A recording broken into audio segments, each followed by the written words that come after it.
Hello and welcome.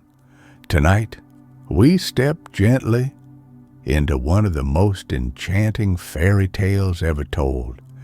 There's nothing you need to do right now. Just settle in, breathe a little slower, and let the day drift away. If this space brings you comfort, you're always welcome to stay by liking the video or subscribing, but only if it truly feels right to you. I love knowing where these stories travel, so if you wish, leave a comment telling me where you're listening from and what time the night has reached for you. Now lower the lights, let a soft sound fill the room, and allow yourself to be carried slowly, calmly into tonight's story. Going a-traveling. There was once a poor woman who had a son who much wished to travel. But his mother said, "How canst thou travel? We have no money at all for thee to take away with thee." Then said the son, "I will manage very well for myself. I will always say, 'Not much, not much, not much.'" So he walked for a long time and always said, "Not much, not much, not much." Then he passed by a company of fishermen and said, "God speed you, not much, not much, not much. What sayest thou, churl, not much?" And when the net was drawn out, they had not caught much fish. So one of them fell on the youth with a stick and said, "Hast thou never seen me threshing?" "What ought I to say then?" asked the youth. "Thou must say, 'Get it full, get it full.'" After this, he again walked a long time and said, "Get it full," until he came to the gallows where they had got a poor sinner whom they were about to hang. Then said he, "Good morning, get it full, get it full." "What sayest thou, knave, get it full? Dost thou want to make out that there are still more wicked people in the world? Is not this enough?" And he again got some blows on his back. "What am I to say then?" said he. "Thou must say, 'May God have pity on the poor soul.'" Again the youth walked on for a long while and said, "May God have pity on the poor soul." Then he came to a pit by which stood a knacker who was cutting up a horse. The youth said, "Good morning, God have pity on the poor soul." "What dost thou say, thou ill-tempered knave?" And the knacker gave him such a box on the ear that he could not see out of his eyes. "What am I to say then?"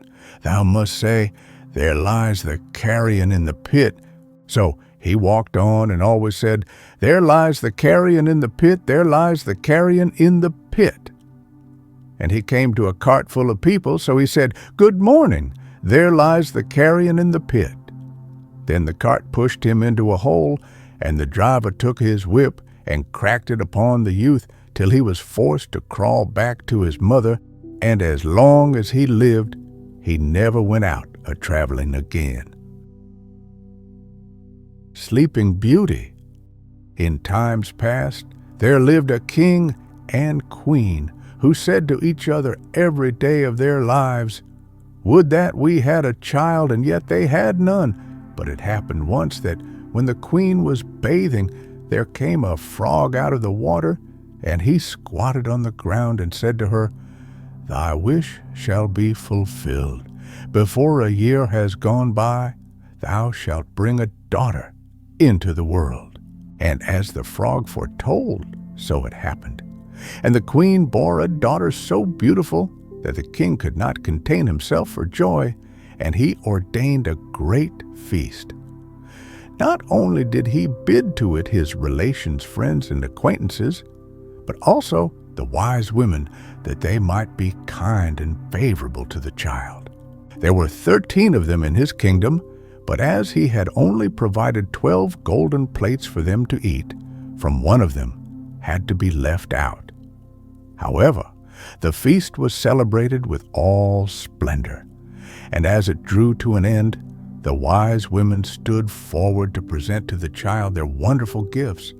One bestowed virtue, one beauty, a third riches, and so on, whatever there is in the world to wish for.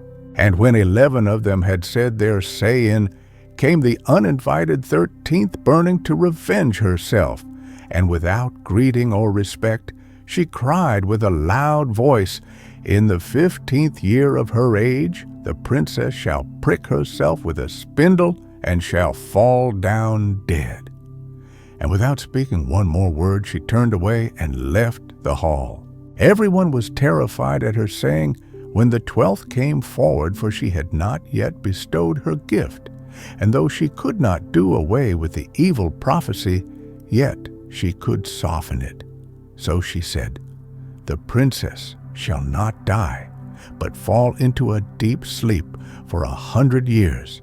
Now the king, being desirous of saving his child even from this misfortune, gave commandment that all the spindles in his kingdom should be burnt up. The maiden grew up adorned with all the gifts of the wise women, and she was so lovely, modest, sweet, and kind and clever that no one who saw her could help loving her.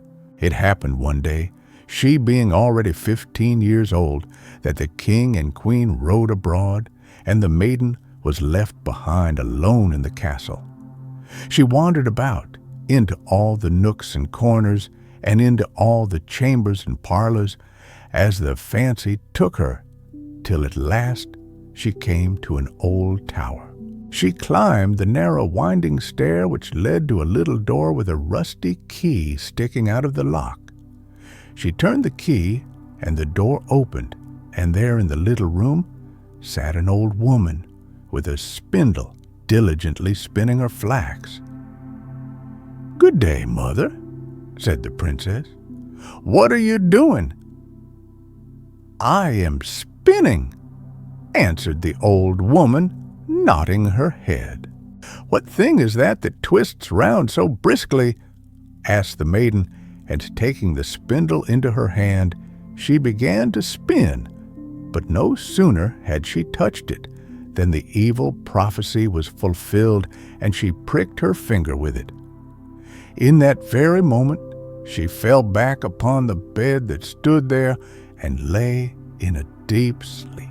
And this sleep fell upon the whole castle. The king and queen who had returned and were in the great hall fell fast asleep, and with them the whole court. The horses in their stalls, the dogs in the yard, the pigeons on the roof, the flies on the wall, the very fire that flickered on the hearth became still and slept like the rest, and the meat on the spit ceased roasting, and the cook, who was going to pull the scullion's hair for some mistake he had made, let him go and went to sleep. And the wind ceased, and not a leaf fell from the trees about the castle. Then round about that place there grew a hedge of thorns, thicker every year, until at last the whole castle was hidden from view, and nothing of it could be seen but the vane on the roof. And a rumor went abroad in all that country of the beautiful sleeping Rosamond, for so was the princess called. And from time to time many kings' sons came and tried to force their way through the hedge. But it was impossible for them to do so, for the thorns held fast together like strong hands. And the young men were caught by them, and not being able to get free, there died a lamentable death.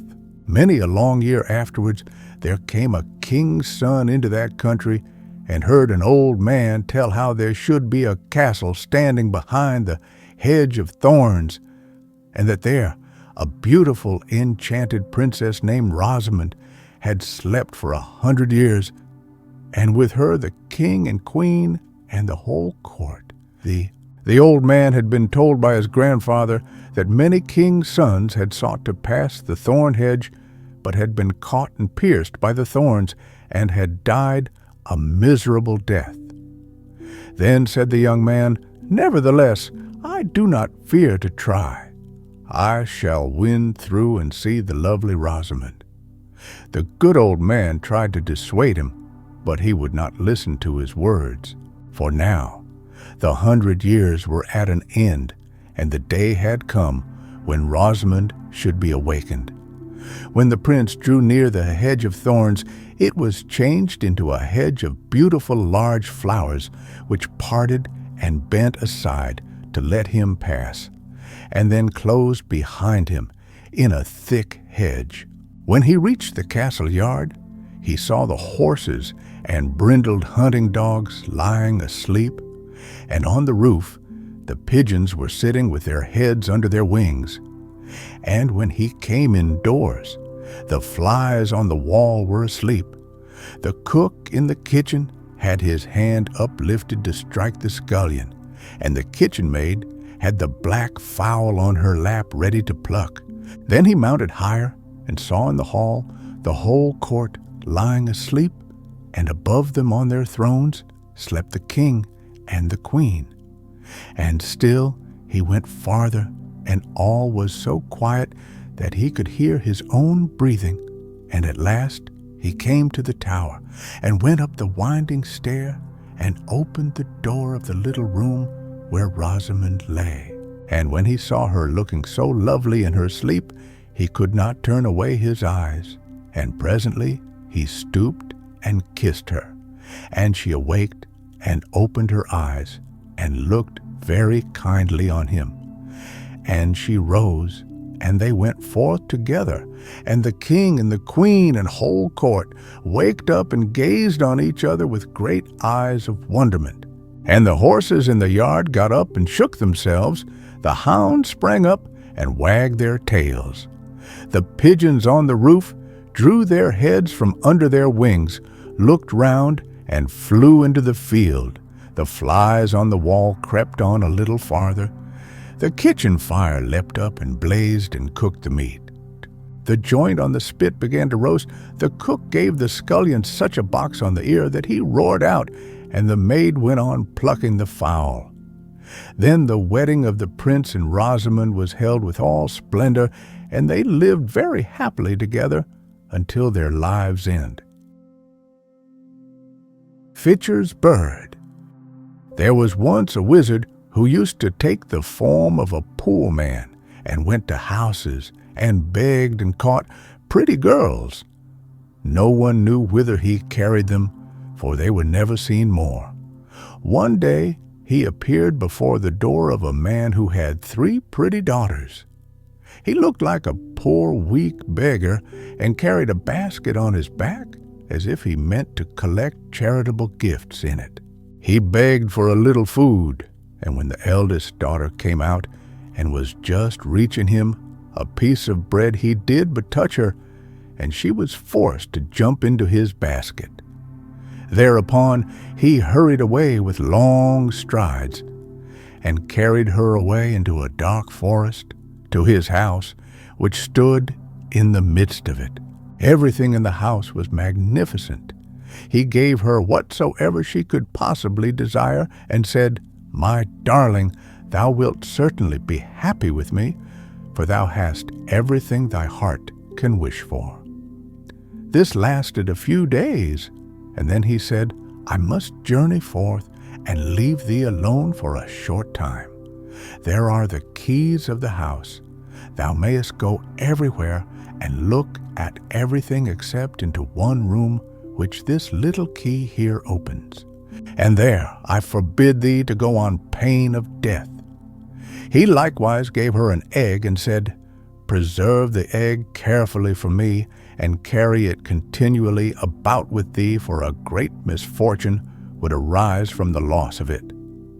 She took the keys and the egg, and promised to obey him in everything. When he was gone, she went all round the house from the bottom to the top, and examined everything.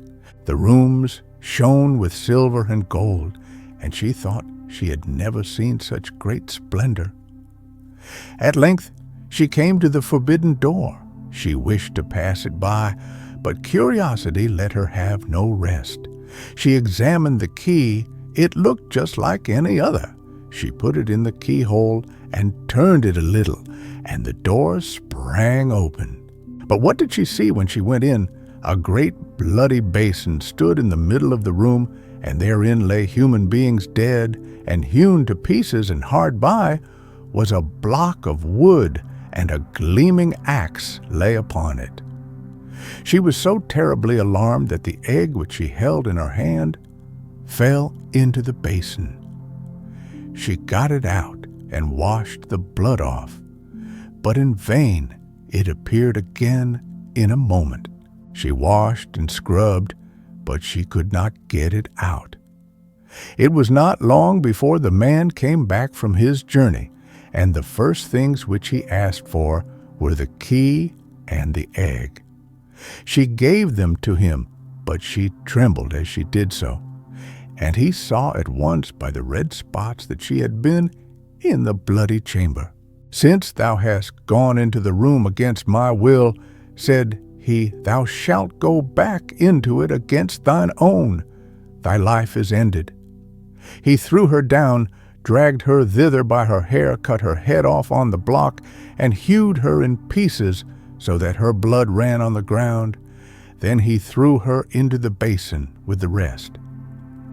"Now I will fetch myself the second," said the wizard, and again he went to the house in the shape of a poor man and begged.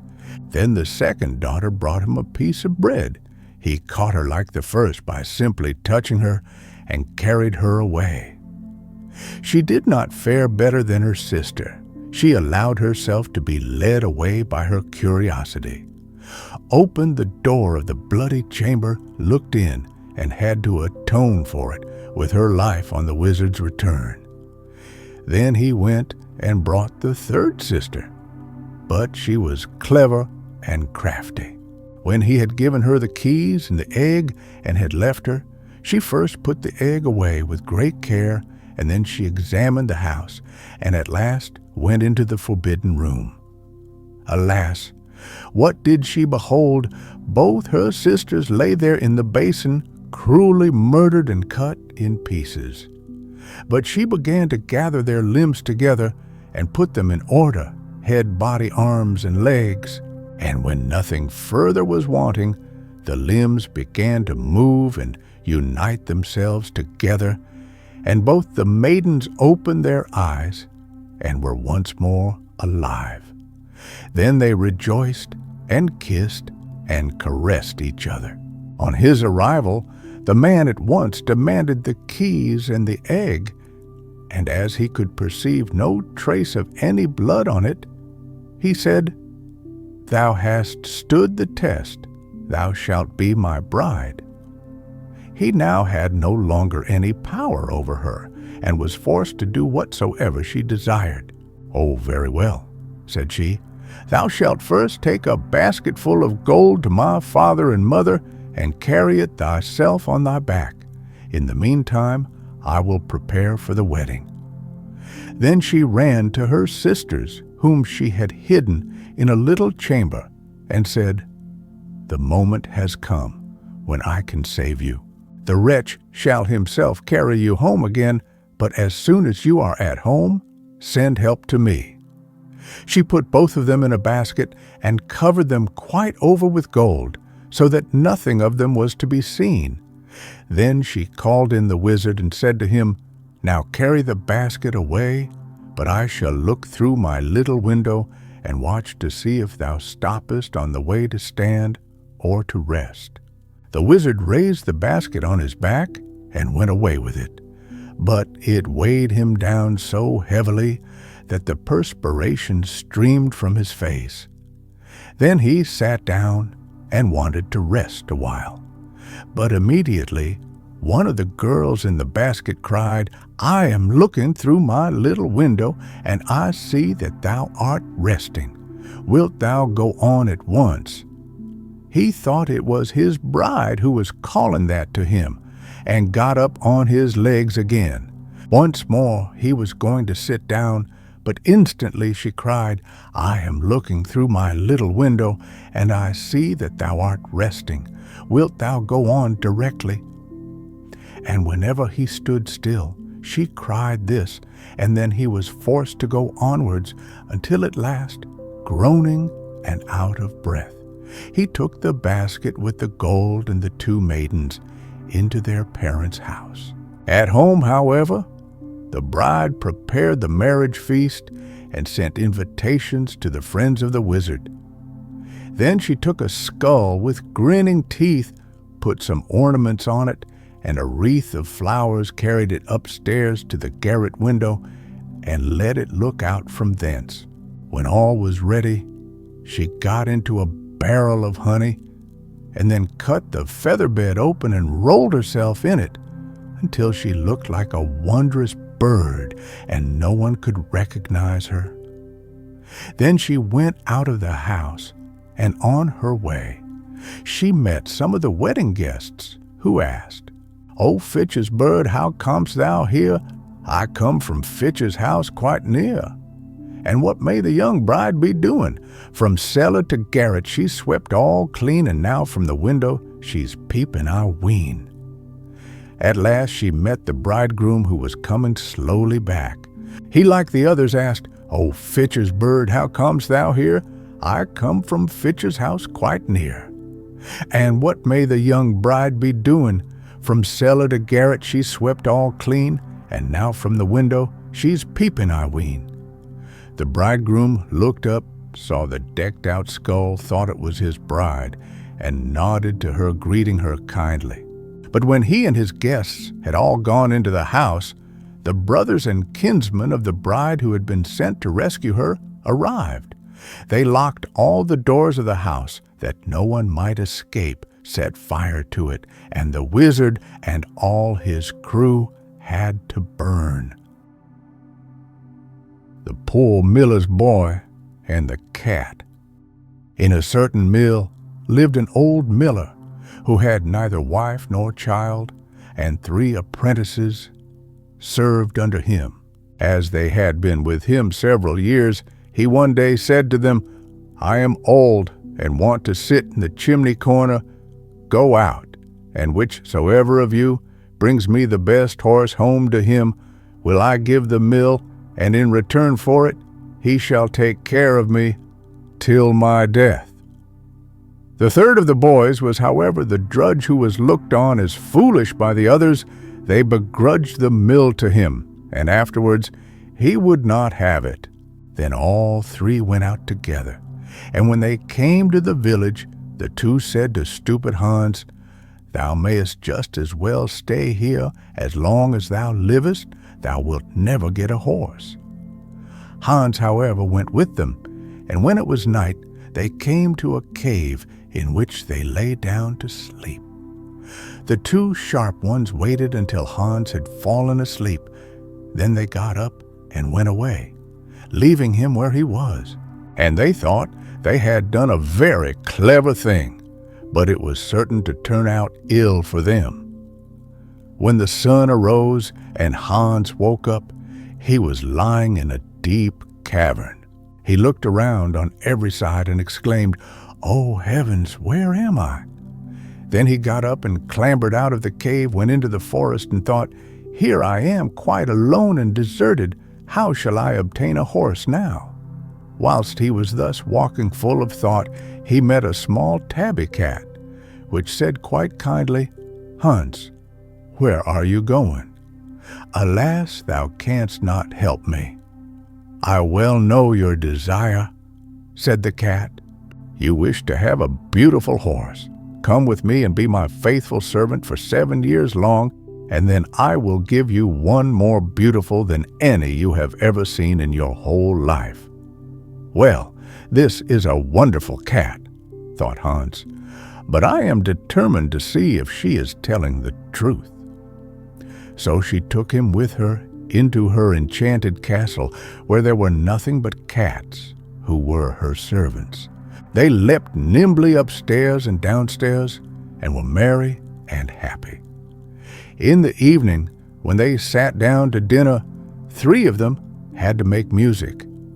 One played the bassoon, the other the fiddle, and the third put the trumpet to his lips and blew out his cheeks as much as he possibly could. When they had dined, the table was carried away, and the cat said, "Now, Hans, come and dance with me."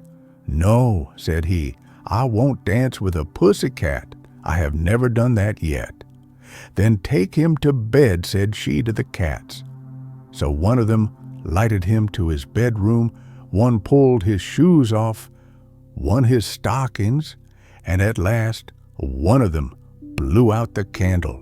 Next morning they returned and helped him out of bed. One put his stockings on for him, one tied his garters, one brought his shoes, one washed him, and one dried his face with her tail. "That feels very soft," said Hans. He, however, had to serve the cat and chop some wood every day, and to do that he had an axe of silver, and the wedge and saw were of silver, and the mallet of copper.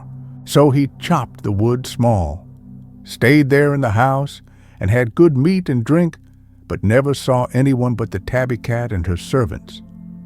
Once she said to him, "Go and mow my meadow and dry the grass," and gave him a scythe of silver and a whetstone of gold, but bade him deliver them up again carefully. So Hans went thither and did what he was bidden. And when he had finished the work, he carried the scythe, whetstone, and hay to the house, and asked if it was not yet time for her to give him his reward. "No," said the cat. "You must first do something more for me of the same kind. There is timber of silver carpenter's axe square, and everything that is needful all of silver. With these build me a small house." Then Hans built the small house, and said that he had now done everything, and still he had no horse. Nevertheless, the 7 years had gone by with him as if they were 6 months. The cat asked him if he would like to see her horses. "Yes," said Hans. Then she opened the door of the small house, and when she had opened it, there stood 12 horses. Such horses, so bright and shining that his heart rejoiced at the sight of them. And now she gave him to eat and drink, and said, "Go home, I will not give thee thy horse away with thee, but in 3 days' time I will follow thee and bring it." So Hans set out, and she showed him the way to the mill. She had, however, never once given him a new coat, and he had been obliged to keep on his dirty old smock frock, which he had brought with him, and which during the 7 years had everywhere become too small for him. When he reached home, the 2 other apprentices were there again as well, and each of them certainly had brought a horse with him, but one of them was a blind one, and the other lame. They asked Hans where his horse was. "It will follow me in 3 days' time." Then they laughed and said, "Indeed, stupid Hans, where wilt thou get a horse? It will be a fine one." Hans went into the parlor, but the miller said he should not sit down to table, for he was so ragged and torn that they would all be ashamed of him if anyone came in. So they gave him a mouthful of food outside, and at night, when they went to rest, the 2 others would not let him have a bed, and at last he was forced to creep into the goose house and lie down on a little hard straw. In the morning when he awoke, the 3 days had passed, and a coach came with 6 horses, and they shone so bright that it was delightful to see them, and a servant brought a 7th as well, which was for the poor miller's boy. And a magnificent princess alighted from the coach and went into the mill, and this princess was the little tabby cat whom poor Hans had served for 7 years. She asked the miller where the miller's boy and drudge was.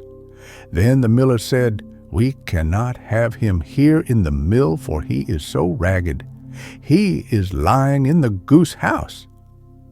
Then the king's daughter said that they were to bring him immediately. So they brought him out, and he had to hold his little smock frock together to cover himself. The servants unpacked splendid garments and washed him and dressed him, and when that was done, no king could have looked more handsome. Then the maiden desired to see the horses which the other apprentices had brought home with them, and one of them was blind and the other lame. So she ordered the servant to bring the seventh horse, and when the miller saw it, he said that such a horse as that had never yet entered his yard. "And that is for the third miller's boy," said she. "Then he must have the mill," said the miller. But the king's daughter said that the horse was there, and that he was to keep his mill as well, and took her faithful Hans and set him in the coach and drove away with him. They first drove to the little house which he had built with the silver tools, and behold, it was a great castle, and everything inside it was of silver and gold. And then she married him, and he was rich, so rich that he had enough for all the rest of his life. After this, let no one ever say that anyone who is silly can never become a person of importance. The three children of fortune. A father once called his three sons before him, and he gave to the first a cock, to the second a scythe, and to the third a cat. "I am already aged," said he. "My death is nigh, and I have wished to take thought for you before my end. Money I have not, and what I now give you seems of little worth, but all depends on your making a sensible use of it. Only seek out a country where such things are still unknown, and your fortune is made." After the father's death, the eldest went away with his cock, but wherever he came, the cock was already known. In the towns, he saw him from a long distance, sitting upon the steeples and turning round with the wind, and in the villages he heard more than one crowing. No one would show any wonder at the creature, so that it did not look as if he would make his fortune by it. At last, however, it happened that he came to an island where the people knew nothing about cocks, and did not even understand how to divide their time. They certainly knew when it was morning or evening, but at night, if they did not sleep through it, not one of them knew how to find out the time. "Look," said he, "what a proud creature! It has a ruby-red crown upon its head, and wears spurs like a knight. It calls you 3 times during the night at fixed hours, and when it calls for the last time, the sun soon rises.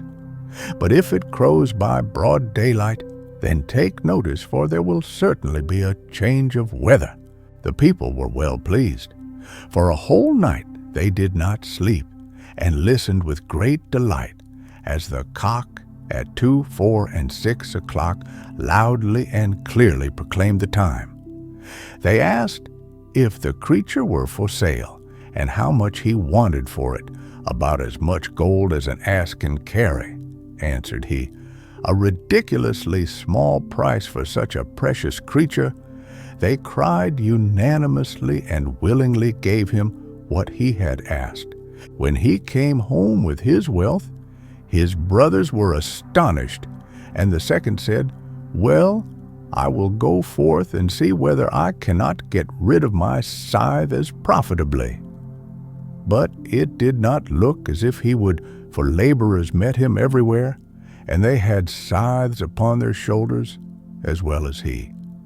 At last, however, he chanced upon an island where the people knew nothing of scythes. When the corn was ripe, there they took cannon out to the fields and shot it down. Now this was rather an uncertain affair. Many shot right over it. Others hit the ears instead of the stems and shot them away, whereby much was lost. And besides all this, it made a terrible noise. So the man set to work and mowed it down so quietly and quickly that the people opened their mouths with astonishment. They agreed to give him what he wanted for the scythe, and he received a horse laden with as much gold as it could carry. And now the third brother wanted to take his cat to the right man. He fared just like the others. So long as he stayed on the mainland, there was nothing to be done. Every place had cats, and there were so many of them that newborn kittens were generally drowned in the ponds. At last, he sailed over to an island, and it luckily happened that no cats had ever yet been seen there, and that the mice had got the upper hand so much that they danced upon the tables and benches, whether the master were at home or not. The people complained bitterly of the plague. The king himself in his palace did not know how to secure himself against them. Mice squeaked in every corner and gnawed whatever they could lay hold of with their teeth. But now the cat began her chase and soon cleared a couple of rooms, and the people begged the king to buy the wonderful beast for the country. The king willingly gave what was asked, which was a mule laden with gold, and the third brother came home with the greatest treasure of all. The cat made herself merry with the mice in the royal palace, and killed so many that they could not be counted. At last she grew warm with the work and thirsty, so she stood still, lifted up her head, and cried, "Mew, mew!" When they heard this strange cry, the king and all his people were frightened, and in their terror ran all at once out of the palace. Then the king took counsel what was best to be done. At last it was determined to send a herald to the cat and demand that she should leave the palace, or if not, she was to expect that force would be used against her. The counselors said, "Rather will we let ourselves be plagued with the mice, for to that misfortune we are accustomed, than give up our lives to such a monster as this." A noble youth therefore was sent to ask the cat whether she would peaceably quit the castle, but the cat, whose thirst had become still greater, merely answered, "Mew, mew." The youth understood her to say, "Most certainly not, most certainly not," and took this answer to the king. "Then," said the counselors, "she shall yield to force." Cannon were brought out, and the palace was soon in flames. When the fire reached the room where the cat was sitting, she sprang safely out of the window, but the besiegers did not leave off until the whole palace was shot down to the ground. The peasant's wise daughter.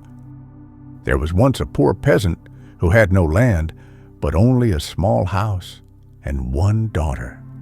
Then said the daughter, "We ought to ask our lord the king for a bit of newly cleared land." When the king heard of their poverty, he presented them with a piece of land which she and her father dug up and intended to sow with a little corn and grain of that kind.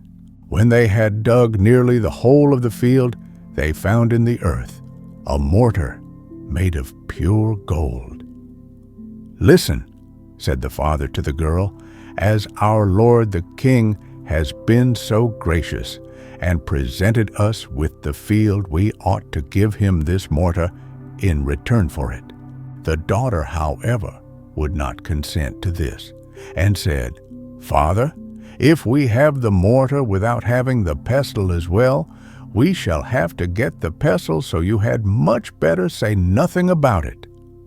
He would, however, not obey her, but took the mortar and carried it to the king, said that he had found it in the cleared land, and asked if he would accept it as a present. The king took the mortar and asked if he had found nothing besides that. "No," answered the countryman. Then the king said that he must now bring him the pestle. The peasant said they had not found that, but he might just as well have spoken to the wind. He was put in prison and was to stay there until he produced the pestle.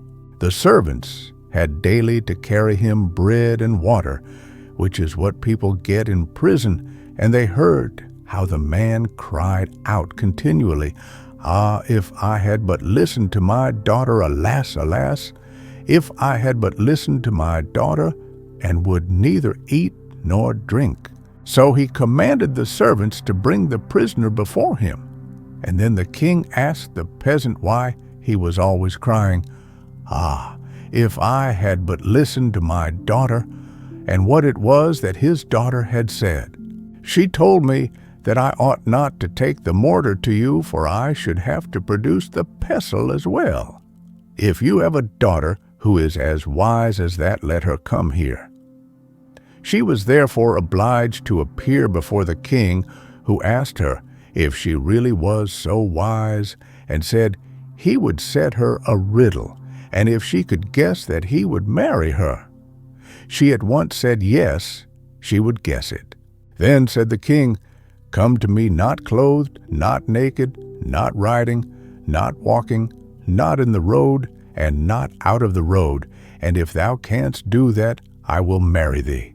So she went away, put off everything she had on, and then she was not clothed, and took a great fishing net, and seated herself in it, and wrapped it entirely round and round her, so that she was not naked.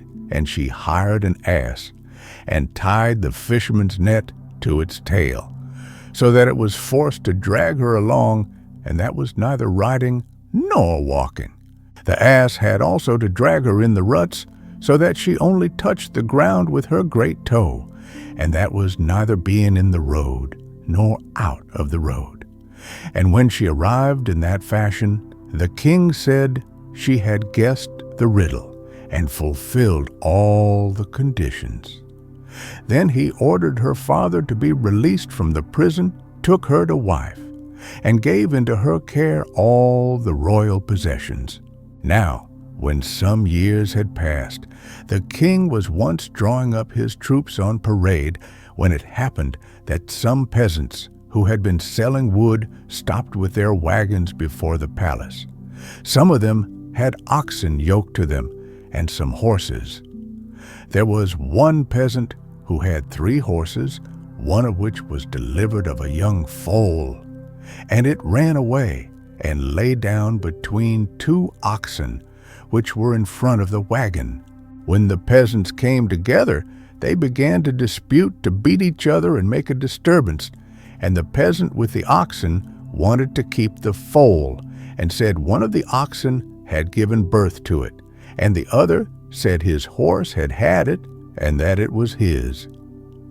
The quarrel came before the king, and he gave the verdict that the foal should stay where it had been found, and so the peasant with the oxen to whom it did not belong got it. Then the other went away and wept and lamented over his foal. Now he had heard how gracious his lady the queen was, because she herself had sprung from poor peasant folks. So he went to her and begged her to see if she could not help him to get his foal back again. Said she, "Yes, I will tell you what to do, if thou wilt promise me not to betray me. Early tomorrow morning, when the king parades the guard, place thyself there in the middle of the road by which he must pass. Take a great fishing net and pretend to be fishing. Go on fishing too, and empty out the net as if thou hadst got it full." And then she told him also what he was to say if he was questioned by the king. The next day, therefore, the peasant stood there and fished on dry ground. When the king passed by and saw that he sent his messenger to ask what the stupid man was about, he answered, "I am fishing." The messenger asked how he could fish when there was no water there. The peasant said, "It is as easy for me to fish on dry land as it is for an ox to have a foal." The messenger went back and took the answer to the king, who ordered the peasant to be brought to him, and told him that this was not his own idea, and he wanted to know whose it was. The peasant must confess this at once. The peasant, however, would not do so, and said always, God forbid he should the idea was his own. They laid him, however, on a heap of straw and beat him and tormented him so long that at last he admitted that he had got the idea from the queen. When the king reached home again, he said to his wife, "Why hast thou behaved so falsely to me? I will not have thee any longer for a wife. Thy time is up. Go back to the place from whence thou camest, to thy peasant's hut." One favor, however, he granted her. She might take with her the one thing that was dearest and best in her eyes. And thus was she dismissed. She said, "Yes, my dear husband, if you command this, I will do it." And she embraced him and kissed him and said she would take leave of him.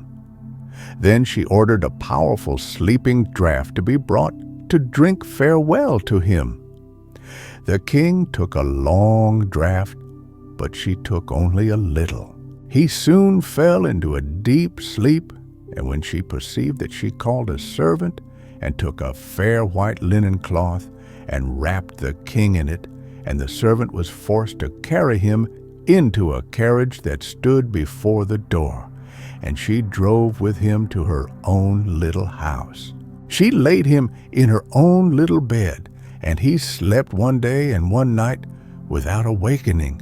And when he awoke, he looked round and said, "Good God, where am I?" He called his attendants, but none of them were there. At length, his wife came to his bedside and said, "My dear lord and king, you told me I might bring away with me from the palace that which was dearest and most precious in my eyes. I have nothing more precious and dear than yourself. So I have brought you with me." Tears rose to the king's eyes, and he said, "Dear wife, thou shalt be mine, and I will be thine." And he took her back with him to the royal palace and was married again to her, and at the present time they are very likely still living.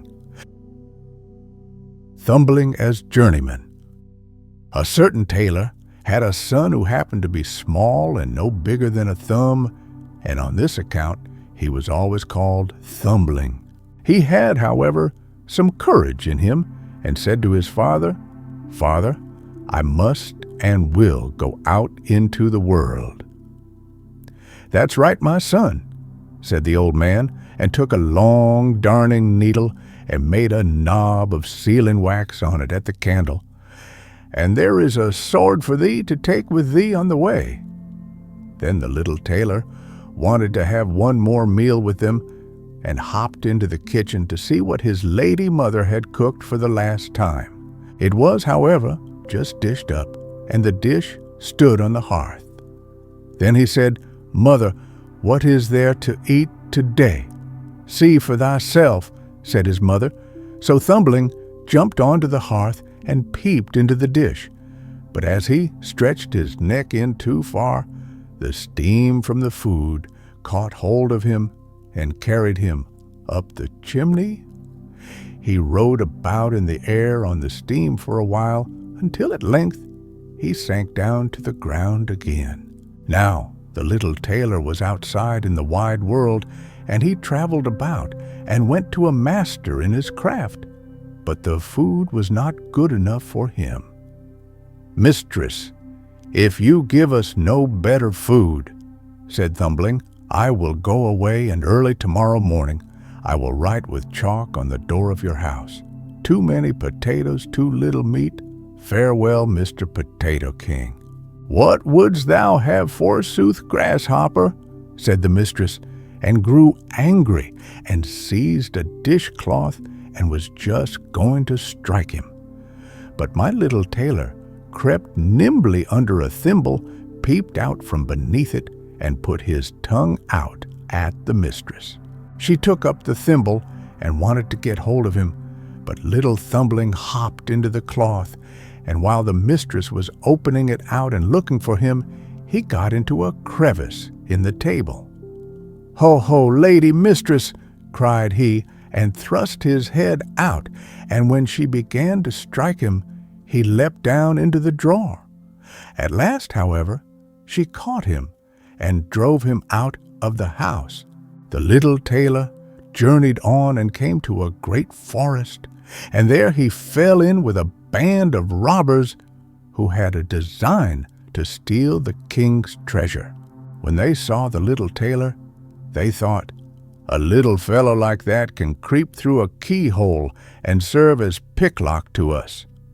"Hallo!" cried one of them. "Thou giant Goliath, wilt thou go to the treasure chamber with us? Thou canst slip thyself in and throw out the money."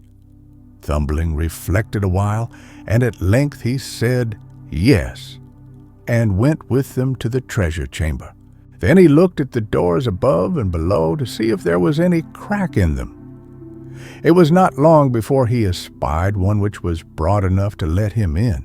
He was therefore about to get in at once, but one of the two sentries who stood before the door observed him, and said to the other, "What an ugly spider is creeping there! I will kill it." "Let the poor creature alone," said the other. "It has done thee no harm." Then Thumbling got safely through the crevice into the treasure chamber, opened the window beneath which the robbers were standing, and threw out to them one thaler after another. When the little tailor was in the full swing of his work, he heard the king coming to inspect his treasure chamber, and crept hastily into a hiding place. The king noticed that several solid thalers were missing, but could not conceive who could have stolen them, for locks and bolts were in good condition, and all seemed well guarded. Then he went away again, and said to the sentries, "Be on the watch, someone is after the money." When therefore Thumbling recommenced his labors, they heard the money moving, and a sound of clink, clink, clink. They ran swiftly in to seize the thief, but the little tailor who heard them coming was still swifter, and leapt into a corner and covered himself with a thaler, so that nothing could be seen of him. And at the same time he mocked the sentries and cried, "Here am I!" The sentries ran thither, but as they got there, he had already hopped into another corner under a thaler and was crying, "Ho, ho, here am I!" The watchman sprang there in haste, but Thumbling had long ago got into a third corner and was crying, "Ho, ho, here am I!" And thus he made fools of them and drove them so long round about the treasure chamber that they were weary and went away. Then by degrees he threw all the thalers out, dispatching the last with all his might, then hopped nimbly upon it and flew down with it through the window. The robbers paid him great compliments. "Thou art a valiant hero," said they. "Wilt thou be our captain?" Thumbling, however, declined, and said he wanted to see the world first. They now divided the booty, but the little tailor only asked for a cruiser, because he could not carry more. Then he once more buckled on his sword, bade the robbers goodbye, and took to the road. First he went to work with some masters, but he had no liking for that, and at last he hired himself as manservant in an inn. The maids, however, could not endure him, for he saw all they did secretly without their seeing him, and he told their master and mistress what they had taken off the plates and carried away out of the cellar for themselves. Then said they, "Wait, and we will pay thee off," and arranged with each other to play him a trick. Soon afterwards, when one of the maids was mowing in the garden and saw Thumbling jumping about and creeping up and down the plants, she mowed him up quickly with the grass tied all in a great cloth, and secretly threw it to the cows. Now amongst them there was a great black one, who swallowed him down without hurting him. Down below, however, it pleased him ill, for it was quite dark, neither was any candle burning. When the cow was being milked, he cried, "Strip, strap, stroll, will the pail soon be full?" But the noise of the milking prevented his being understood. After this, the master of the house came into the cow byre and said, That cow shall be killed tomorrow." Then Thumbling was so alarmed that he cried out in a clear voice, "Let me out first, for I am shut up inside her." The master heard that quite well, but did not know from whence the voice came. "Where art thou?" asked he. "In the black one," answered Thumbling, but the master did not understand what that meant and went out. Next morning, the cow was killed. Happily, Thumbling did not meet with one blow at the cutting up and chopping. He got among the sausage meat, and when the butcher came in and began his work, he cried out with all his might, "Don't chop too deep, don't chop too deep, I am amongst it." No one heard this because of the noise of the chopping knife. Now poor Thumbling was in trouble, but trouble sharpens the wits, and he sprang out so adroitly between the blows that none of them touched him, and he escaped with a whole skin. But still he could not get away. There was nothing for it but to let himself be thrust into a black pudding with the bits of bacon. His quarters there were rather confined, and besides that, he was hung up in the chimney to be smoked, and their time did hang terribly heavy on his hands. At length in winter he was taken down again, as the black pudding had to be set before a guest. When the hostess was cutting it in slices, he took care not to stretch out his head too far, lest a bit of it should be cut off. At last he saw his opportunity, cleared a passage for himself, and jumped out. The little tailor, however, would not stay any longer in a house where he fared so ill, so at once set out on his journey again. But his liberty did not last long. In the open country he met with a fox, who snapped him up in a fit of absence. "Hullo, Mr. Fox!" cried the little tailor. "It is I, who am sticking in your throat. Set me at liberty again." "Thou art right," answered the fox. "Thou art next to nothing for me, but if thou wilt promise me the fowls in thy father's yard, I will let thee go." "With all my heart," replied Thumbling. "Thou shalt have all the cocks and hens that I promise thee." Then the fox let him go again, and himself carried him home. When the father once more saw his dear son, he willingly gave the fox all the fowls which he had. "For this I likewise bring thee a handsome bit of money," said Thumbling, and gave his father the kreuzer, which he earned on his travels. But why did the fox get the poor chickens to eat? "Oh, you goose, your father would surely love his child far more than the fowls in the yard." The iron stove. In the days when wishing was still of some use, a king's son was bewitched by an old witch and shut up in an iron stove in a forest.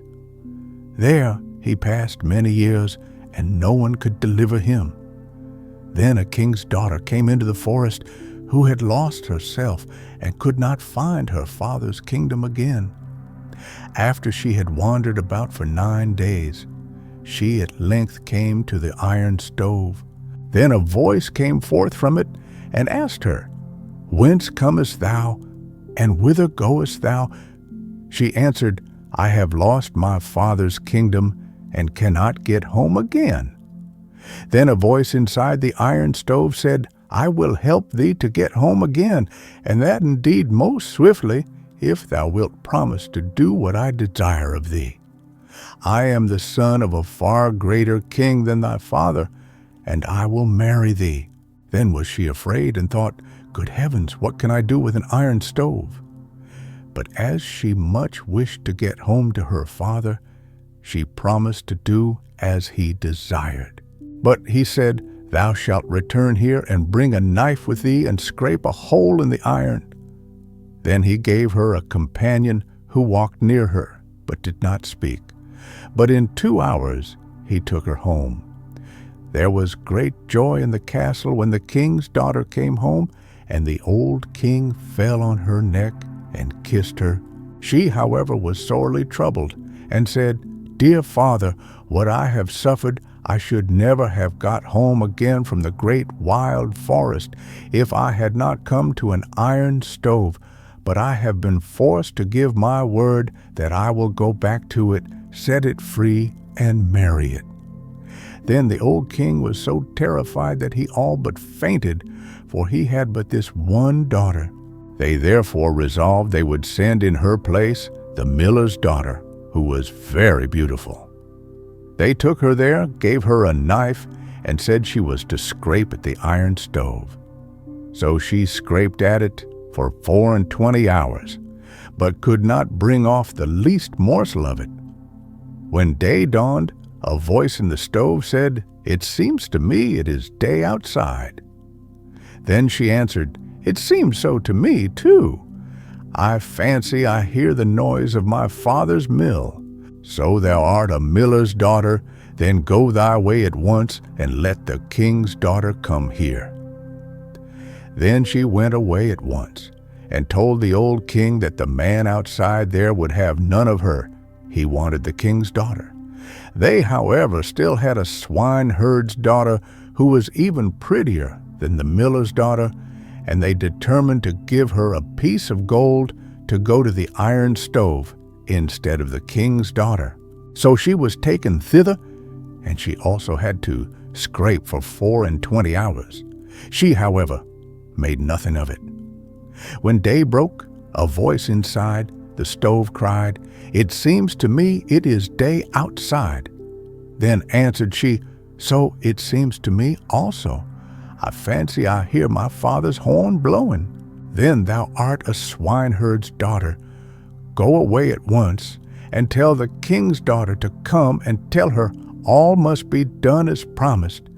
And if she does not come, everything in the kingdom shall be ruined and destroyed, and not one stone be left standing on another." When the king's daughter heard that, she began to weep. But now there was nothing for it but to keep her promise. So she took leave of her father, put a knife in her pocket, and went forth to the iron stove in the forest. When she got there, she began to scrape, and the iron gave way, and when 2 hours were over, she had already scraped a small hole. Then she peeped in and saw a youth so handsome and so brilliant with gold and with precious jewels that her very soul was delighted. Now therefore she went on scraping, and made the hole so large that he was able to get out. Then said he, "Thou art mine, and I am thine. Thou art my bride, and hast released me." He wanted to take her away with him to his kingdom, but she entreated him to let her go once again to her father, and the king's son allowed her to do so. But she was not to say more to her father than 3 words, and then she was to come back again. So she went home, but she spoke more than 3 words, and instantly the iron stove disappeared and was taken far away over glass mountains and piercing swords. But the king's son was set free and no longer shut up in it. After this, she bade goodbye to her father, took some money with her, but not much, and went back to the great forest and looked for the iron stove, but it was nowhere to be found. For 9 days she sought it, and then her hunger grew so great that she did not know what to do, for she could no longer live. When it was evening, she seated herself in a small tree and made up her mind to spend the night there, as she was afraid of wild beasts. When midnight drew near, she saw in the distance a small light, and thought, "Ah, there I should be saved." She got down from the tree and went towards the light, but on the way she prayed.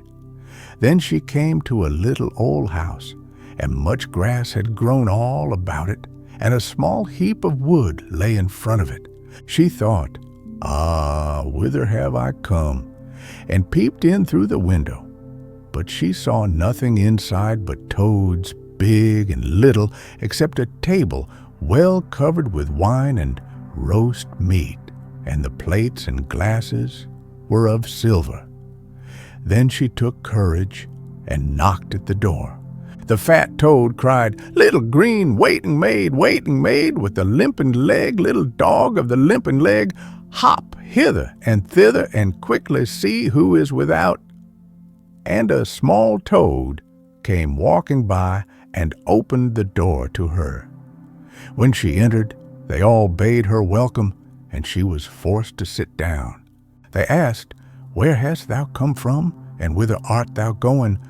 Then she related all that had befallen her, and how, because she had transgressed the order which had been given her, not to say more than 3 words, the stove and the king's son also had disappeared, and now she was about to seek him over hill and dale until she found him. Then the old fat one said, "Little green waiting maid, with the limping leg, little dog of the limping leg, hop hither and thither and bring me the great box." Then the little one went and brought the box. After this they gave her meat and drink, and took her to a well-made bed, which felt like silk and velvet, and she laid herself therein in God's name and slept. When morning came, she arose, and the old toad gave her 3 needles out of the great box, which she was to take with her. They would be needed by her, for she had to cross a high glass mountain and go over 3 piercing swords and a great lake. If she did all this, she would get her lover back again. Then she gave her 3 things, which she was to take the greatest care of, namely 3 large needles, a plow wheel, and 3 nuts. With these she traveled onwards, and when she came to the glass mountain, which was so slippery, she stuck the 3 needles first behind her feet and then before them, and so got over it. And when she was over it, she hid them in a place which she marked carefully. After this, she came to the 3 piercing swords, and then she seated herself on her plow wheel and rolled over them. At last she arrived in front of a great lake, and when she had crossed it, she came to a large and beautiful castle. She went and asked for a place. She was a poor girl, she said, and would like to be hired. She knew, however, that the king's son, whom she had released from the iron stove in the great forest, was in the castle. Then she was taken as a scullery maid at low wages, but already the king's son had another maiden by his side whom he wanted to marry, for he thought that she had long been dead. In the evening, when she had washed up and was done, she felt in her pocket and found the 3 nuts which the old toad had given her. She cracked one with her teeth and was going to eat the kernel, when lo and behold, there was a stately royal garment in it. But when the bride heard of this, she came and asked for the dress and wanted to buy it, and said, "It is not a dress for a servant girl." But she said no, she would not sell it, but if the bride would grant her one thing, she should have it, and that was leave to sleep one night in her bridegroom's chamber. The bride gave her permission, because the dress was so pretty, and she had never had one like it. When it was evening, she said to her bridegroom, "That silly girl will sleep in thy room?" "If thou art willing, so am I," said he. She, however, gave him a glass of wine, in which she had poured a sleeping draught. So the bridegroom and the scullery maid went to sleep in the room, and he slept so soundly that she could not waken him. She wept the whole night, and cried, "I set thee free when thou wert in an iron stove in the wild forest I sought thee, and walked over a glass mountain and 3 sharp swords and a great lake before I found thee, and yet thou wilt not hear me." The servant sat by the chamber door and heard how she thus wept the whole night through, and in the morning they told it to their lord. And the next evening, when she had washed up, she opened the second nut, and a far more beautiful dress was within it. And when the bride beheld it, she wished to buy that also. But the girl would not take money, and begged that she might once again sleep in the bridegroom's chamber. The bride, however, gave him a sleeping drink, and he slept so soundly that he could hear nothing. But the scullery maid wept the whole night long and cried, I set thee free when thou wert in an iron stove. In the wild forest I sought thee, and walked over a glass mountain, and over 3 sharp swords and a great lake, before I found thee, and yet thou wilt not hear me. The servant sat by the chamber door, and heard her weeping the whole night through, and in the morning informed their lord of it. And on the third evening, when she had washed up, she opened the third nut, and within it was a still more beautiful dress, which was stiff with pure gold. When the bride saw that, she wanted to have it, but the maiden only gave it up on condition that she might for the third time sleep in the bridegroom's apartment. The king's son was, however, on his guard, and threw the sleeping draught away. Now, therefore, when she began to weep and to cry, Dearest love, I set thee free when thou wert in the iron stove, in the terrible wild forest, the king's son leapt up and said, Thou art the true one, thou art mine, and I am thine.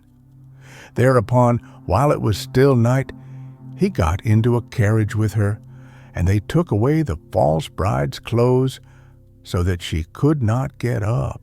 When they came to the great lake, they sailed across it, and when they reached the 3 sharp-cutting swords, they seated themselves on the plow wheel.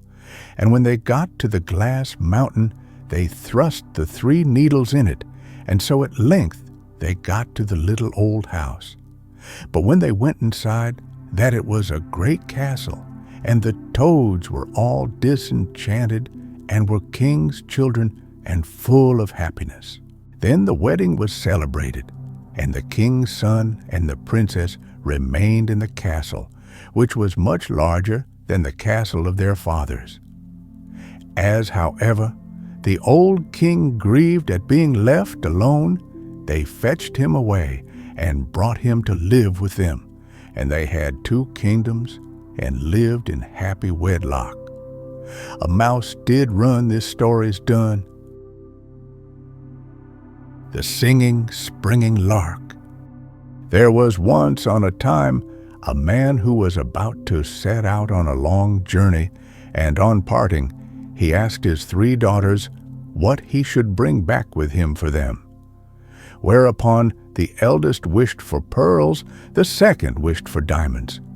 But the third said, Dear father, I should like a singing, soaring lark. The father said, Yes, if I can get it, you shall have it, kissed all 3, and set out. Now, when the time had come for him to be on his way home again, he had brought pearls and diamonds for the 2 eldest, but he had sought everywhere in vain for a singing, soaring lark for the youngest, and he was very unhappy about it, for she was his favorite child. Then his road lay through a forest, and in the midst of it was a splendid castle, and near the castle stood a tree, but quite on the top of the tree he saw a singing, soaring lark. Aha! You come just at the right moment, he said, quite delighted, and called to his servant to climb up and catch the little creature. But as he approached the tree, a lion leapt from beneath it, shook himself, and roared till the leaves on the trees trembled. He who tries to steal my singing, soaring lark, he cried, will I devour. Then the man said, I did not know that the bird belonged to thee. I will make amends for the wrong I have done, and ransom myself with a large sum of money, only spare my life." The lion said, "Nothing can save thee unless thou wilt promise to give me for mine own what first meets thee on thy return home. And if thou wilt do that, I will grant thee thy life, and thou shalt have the bird for thy daughter into the bargain." But the man hesitated and said, "That might be my youngest daughter. She loves me best and always runs to meet me on my return home." The servant, however, was terrified and said, "Why should your daughter be the very one to meet you? It might as easily be a cat or dog." Then the man allowed himself to be overpersuaded, took the singing, soaring lark, and promised to give the lion whatsoever should first meet him on his return home. When he reached home and entered his house, the first who met him was no other than his youngest and dearest daughter, who came running up, kissed and embraced him. And when she saw that he had brought with him a singing, soaring lark, she was beside herself with joy. The father, however, could not rejoice, but began to weep, and said, "My dearest child, I have bought the little bird dear. In return for it, I have been obliged to promise thee to a savage lion, and when he has thee, he will tear thee in pieces and devour thee." And he told her all just as it had happened, and begged her not to go there, come what might. But she consoled him and said, "Dearest father, indeed your promise must be fulfilled. I will go thither and soften the lion, so that I may return to thee safely." Next morning she had the road pointed out to her, took leave, and went fearlessly out into the forest.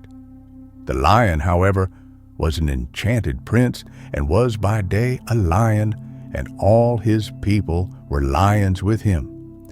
But in the night they resumed their natural human shapes. On her arrival, she was kindly received and led into the castle. When night came, the lion turned into a handsome man, and their wedding was celebrated with great magnificence. They lived happily together, remained awake at night, and slept in the daytime. One day he came and said, "Tomorrow there is a feast in thy father's house, because your eldest sister is to be married, and if thou art inclined to go there, my lions shall conduct thee." She said, "Yes, I should very much like to see my father again," and went thither accompanied by the lions. There was great joy when she arrived, for they had all believed that she had been torn in pieces by the lion and had long ceased to live. But she told them what a handsome husband she had, and how well off she was remained with them, while the wedding feast lasted, and then went back again to the forest. When the second daughter was about to be married, and she was again invited to the wedding, she said to the lion, "This time I will not be alone, thou must come with me." The lion, however, said that it was too dangerous for him, for if when there a ray from a burning candle fell on him, he would be changed into a dove, and for 7 years long would have to fly about with the doves. She said, "Ah, but do come with me. I will take great care of thee and guard thee from all light." So they went away together and took with them their little child as well. She had a chamber built there so strong and thick that no ray could pierce through it. In this he was to shut himself up when the candles were lit for the wedding feast. But the door was made of green wood, which warped and left a little crack, which no one noticed. The wedding was celebrated with magnificence. But when the procession with all its candles and torches came back from church and passed by this apartment, a ray about the breadth of a hair fell on the king's son, and when this ray touched him, he was transformed in an instant. And when she came in and looked for him, she did not see him, but a white dove was sitting there. The dove said to her, "For 7 years must I fly about the world, But at every 7th step that you take, I will let fall a drop of red blood and a white feather, and these will show thee the way, and if thou followest the trace, thou canst release me." Thereupon the dove flew out at the door, and she followed him, and at every 7th step a red drop of blood and a little white feather fell down and showed her the way. So she went continually further and further in the wide world, never looking about her or resting, and the 7 years were almost past. Then she rejoiced and thought that they would soon be delivered, and yet they were so far from it. Once, when they were thus moving onwards, no little feather and no drop of red blood fell, and when she raised her eyes, the dove had disappeared. And as she thought to herself, "In this no man can help thee," she climbed up to the sun and said to him, "Thou shinest into every crevice and over every peak. Hast thou not seen a white dove flying?" "No," said the sun, "I have seen none, but I present thee with a casket. Open it when thou art in sorest need." Then she thanked the sun and went on until evening came, and the moon appeared. She then asked her, "Thou shinest the whole night through, and on every field and forest. Hast thou not seen a white dove flying?" "No," said the moon, "I have seen no dove, but here I give thee an egg. Break it when thou art in great need." She thanked the moon and went on until the night wind came up and blew on her. Then she said to it, "Thou blowest over every tree and under every leaf. Hast thou not seen a white dove flying?" "No," said the night wind, "I have seen none, but I will ask the 3 other winds. Perhaps they have seen it." The east wind and the west wind came and had seen nothing, but the south wind said, "I have seen the white dove. It has flown to the Red Sea, where it has become a lion again, for the 7 years are over, and the lion is there fighting with a dragon. The dragon, however, is an enchanted princess." The night wind then said to her, "I will advise thee. Go to the Red Sea. On the right bank are some tall reeds, count them. Break off the 11th and strike the dragon with it. Then the lion will be able to subdue it, and both then will regain their human form. After that look round, and thou wilt see the griffin which is by the Red Sea. Swing thyself with thy beloved on to his back, and the bird will carry you over the sea to your own home. Here is a nut for thee. When thou art above the center of the sea, let the nut fall. It will immediately shoot up, and a tall nut tree will grow out of the water, on which the griffin may rest. For if he cannot rest, he will not be strong enough to carry you across, and if thou forgettest to throw down the nut, he will let you fall into the sea." Then she went thither, and found everything as the night wind had said. She counted the reeds by the sea, and cut off the 11th, struck the dragon therewith, whereupon the lion overcame it, and immediately both of them regained their human shapes. But when the princess, who had before been the dragon, was delivered from enchantment, she took the youth by the arm, seated herself on the griffin, and carried him off with her. There stood the poor maiden who had wandered so far and was again forsaken. She sat down and cried, but at last she took courage and said, "Still, I will go as far as the wind blows, and as long as the cock crows, until I find him." And she went forth by long, long roads, until at last she came to the castle where both of them were living together. There she heard that soon a feast was to be held in which they would celebrate their wedding, but she said, "God still helps me," and opened the casket that the sun had given her. A dress lay therein as brilliant as the sun itself. So she took it out and put it on, and went up into the castle, and everyone, even the bride herself, looked at her with astonishment. The dress pleased the bride so well that she thought it might do for her wedding dress, and asked if it was for sale, not for money or land. Answered she, but for flesh and blood. The bride asked her what she meant by that, so she said, "Let me sleep a night in the chamber where the bridegroom sleeps." The bride would not yet wanted very much to have the dress. At last she consented, but the page was to give the prince a sleeping draught. When it was night, therefore, and the youth was already asleep, she was led into the chamber. She seated herself on the bed and said, "I have followed after thee for 7 years. I have been to the sun and the moon and the 4 winds, and have inquired for thee, and have helped thee against the dragon. Wilt thou then quite forget me?" But the prince slept so soundly that it only seemed to him as if the wind were whistling outside in the fir trees. When therefore day broke, she was led out again, and had to give up the golden dress. And as that even had been of no avail, she was sad, went out into a meadow, sat down there, and wept.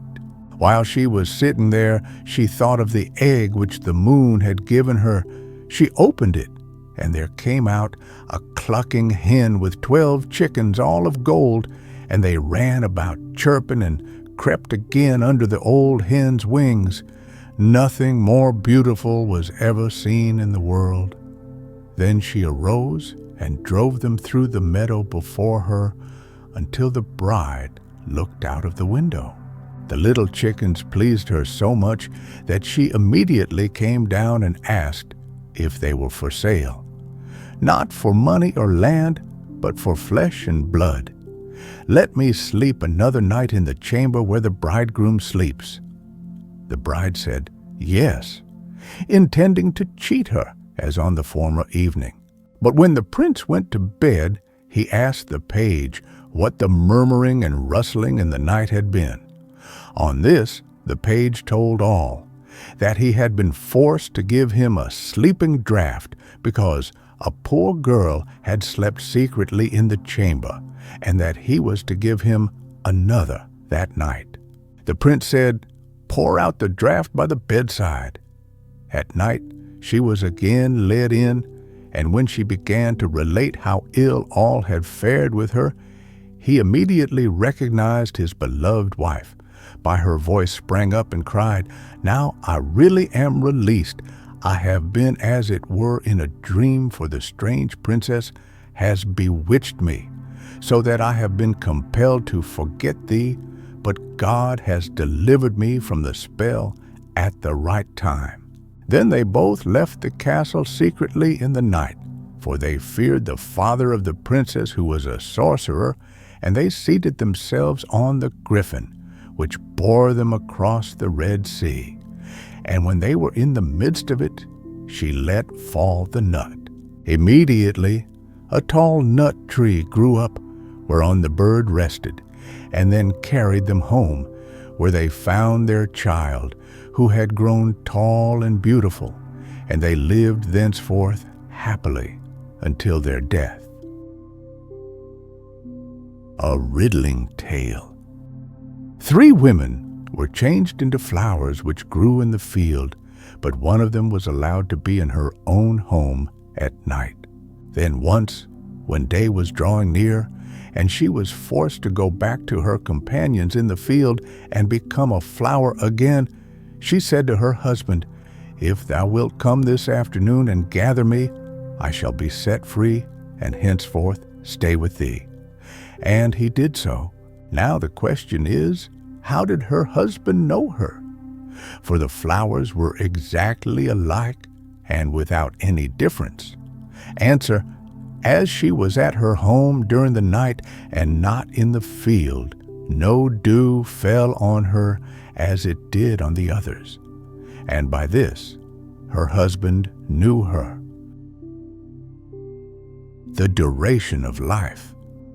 When God had created the world and was about to fix the length of each creature's life, the ass came and asked, "Lord, how long shall I live?"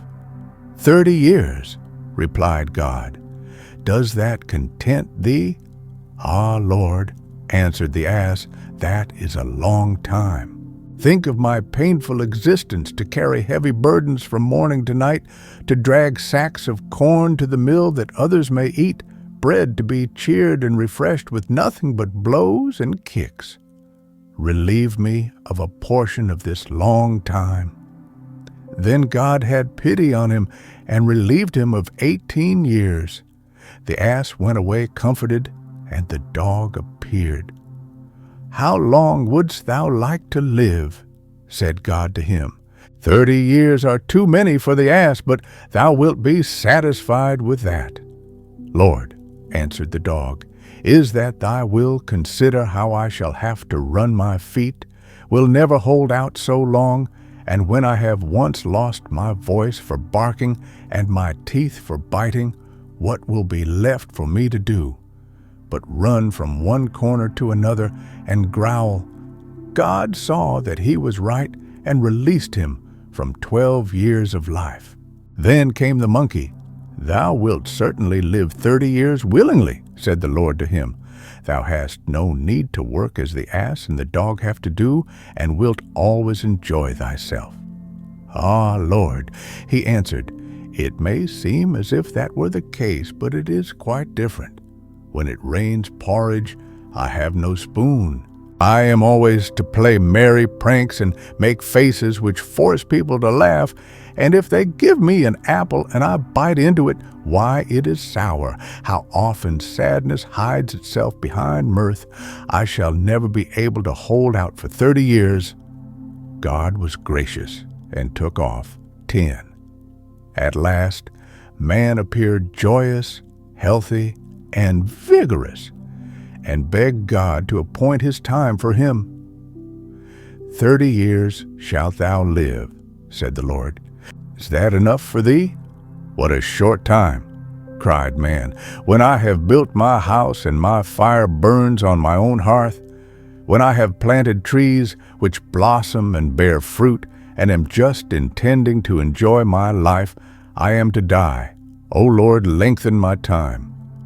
I will add to it the ass's 18 years, said God. That is not enough, replied the man. Thou shalt also have the dog's 12 years. Still too little? Well then, said God, I will give thee the monkey's 10 years also, but more thou shalt not have. The man went away, but was not satisfied. So man lived 70 years. The first 30 are his human years, which are soon gone. Then is he healthy, merry, works with pleasure, and is glad of his life. Then follow the ass's 18 years, when one burden after another is laid on him. He has to carry the corn which feeds others, and blows and kicks are the reward of his faithful services. Then come the dog's 12 years, when he lies in the corner and growls and has no longer any teeth to bite with, and when this time is over, the monkey's 10 years form the end. Then man is weak-headed and foolish, does silly things, and becomes the jest of the children. The 3 feathers. There was once on a time a king who had 3 sons, of whom 2 were clever and wise, but the third did not speak much, and was simple, and was called the simpleton. When the king had become old and weak, and was thinking of his end, he did not know which of his sons should inherit the kingdom after him. Then he said to them, Go forth, and he who brings me the most beautiful carpet shall be king after my death. And that there should be no dispute amongst them, he took them outside his castle, blew 3 feathers in the air, and said, You shall go as they fly. 1 feather flew to the east, the other to the west, but the third flew straight up, and did not fly far, but soon fell to the ground. And now 1 brother went to the right, and the other to the left, and they mocked Simpleton, who was forced to stay where the third feather had fallen. He sat down and was sad. Then, all at once, he saw that there was a trap door close by the feather. He raised it up, found some steps, and went down them, and then he came to another door, knocked at it, and heard somebody inside calling, "Little green maiden, small hoppin', hither and thither, hop to the door and quickly see who is there." The door opened, and he saw a great fat toad sitting, and round about her a crowd of little toads. The fat toad asked what he wanted. He answered, "I should like to have the prettiest and finest carpet in the world." Then she called a young one and said, "Little green maiden, small hopping, hither and thither, hop quickly and bring me the great box here." The young toad brought the box, and the fat toad opened it and gave Simpleton a carpet out of it, so beautiful and so fine that on the earth above none could have been woven like it. Then he thanked her and ascended again. The two others had, however, looked on their youngest brother as so stupid that they believed he would find and bring nothing at all. "Why should we give ourselves a great deal of trouble to search?" said they, and got some coarse handkerchiefs from the first shepherds' wives, whom they met, and carried them home to the king. At the same time, Simpleton also came back and brought his beautiful carpet, and when the king saw it, he was astonished, and said, "If justice be done, the kingdom belongs to the youngest." But the two others let their father have no peace, and said that it was impossible that Simpleton, who in everything lacked understanding, should be king, and entreated him to make a new agreement with them. Then the father said, "He who brings me the most beautiful ring shall inherit the kingdom," and led the three brothers out, and blew into the air 3 feathers, which they were to follow. Those of the 2 eldest again went east and west, and Simpleton's feather flew straight up and fell down near the door into the earth.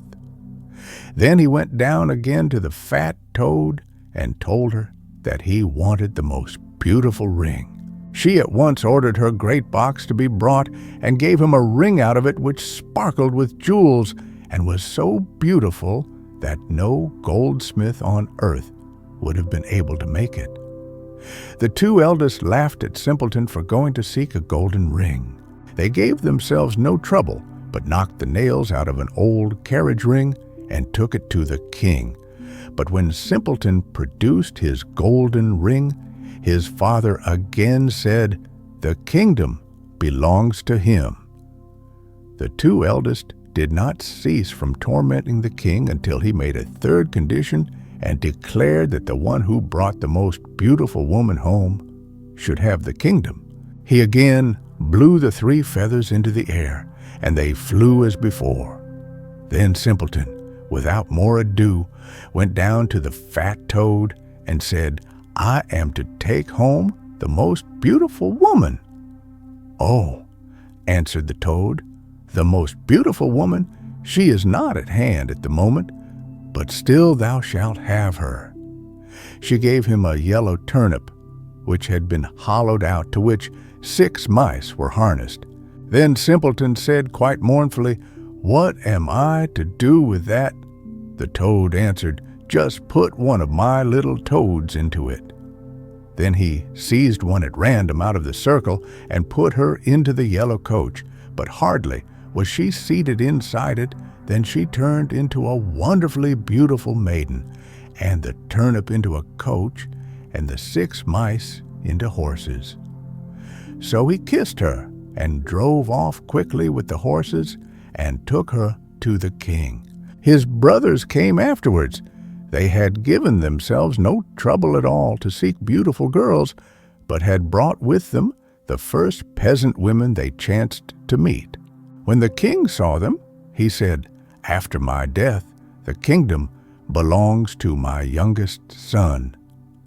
But the two eldest deafened the king's ears afresh with their clamor, "We cannot consent to simpletons being king," and demanded that the one whose wife could leap through a ring, which hung in the center of the hall, should have the preference. They thought, "The peasant women can do that easily. They are strong enough, but the delicate maiden will jump herself to death." The aged king agreed likewise to this. Then the two peasant women jumped and jumped through the ring, but were so stout that they fell, and their coarse arms and legs broke in two. And then the pretty maiden, whom Simpleton had brought with him, sprang and sprang through as lightly as a deer, and all opposition had to cease. So he received the crown and has ruled wisely for a length of time. The Riddle. There was once a king's son who was seized with a desire to travel about the world and took no one with him but a faithful servant. One day he came to a great forest, and when darkness overtook him, he could find no shelter and knew not where to pass the night. Then he saw a girl who was going towards a small house, and when he came nearer, he saw that the maiden was young and beautiful. He spoke to her and said, "Dear child, can I and my servant find shelter for the night in the little house?" "Oh, yeah," said the girl in a sad voice, "that you certainly can, but I do not advise you to venture it. Do not go in." "Why not?" asked the king's son. The maiden sighed and said, "My stepmother practices wicked arts. She is ill-disposed toward strangers." Then he saw very well that he had come to the house of a witch, but as it was dark, and he could not go farther, and also was not afraid, he entered. The old woman was sitting in an armchair by the fire and looked at the stranger with her red eyes. "Good evening," growled she, and pretended to be quite friendly. "Take a seat and rest yourselves." She blew up the fire on which she was cooking something in a small pot. The daughter warned the two to be prudent, to eat nothing and drink nothing, for the old woman brewed evil drinks. They slept quietly until early morning. When they were making ready for their departure, and the king's son was already seated on his horse, the old woman said, "Stop a moment. I will first hand you a parting draught." Whilst she fetched it, the king's son rode away, and the servant who had to buckle his saddle tight was the only one present when the wicked witch came with the drink. "Take that to your master," said she. But at that instant the glass broke, and the poison spurted on the horse, and it was so strong that the animal immediately fell down dead. The servant ran after his master and told him what had happened, but would not leave his saddle behind him and ran back to fetch it. When, however, he came to the dead horse, a raven was already sitting on it, devouring it. "Who knows whether we shall find anything better today?" said the servant. So he killed the raven and took it with him. And now they journeyed onwards into the forest the whole day, but could not get out of it. By nightfall they found an inn and entered it. The servant gave the raven to the innkeeper to make ready for supper. They had, however, stumbled on a den of murderers, and during the darkness 12 of these came intending to kill the strangers and rob them. Before they set about this work, they sat down to supper, and the innkeeper and the witch sat down with them, and together they ate a dish of soup in which was cut up the flesh of the raven.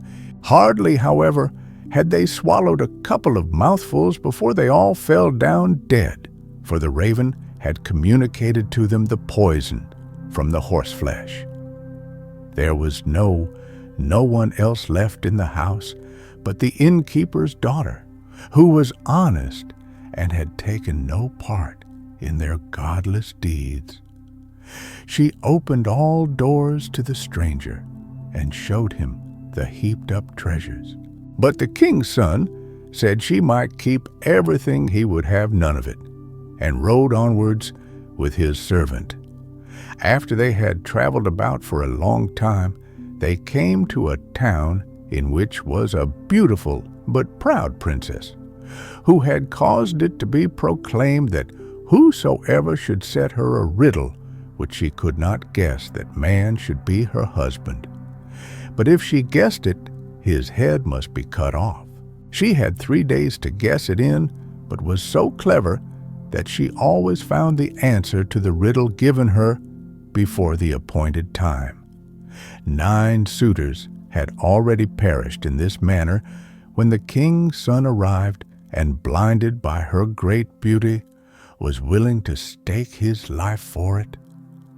Then he went to her and laid his riddle before her. "What is this?" said he. "One slew none, and yet slew 12. She did not know what that was. She thought and thought, but she could not find out. She opened her riddle books, but it was not in them. In short, her wisdom was at an end.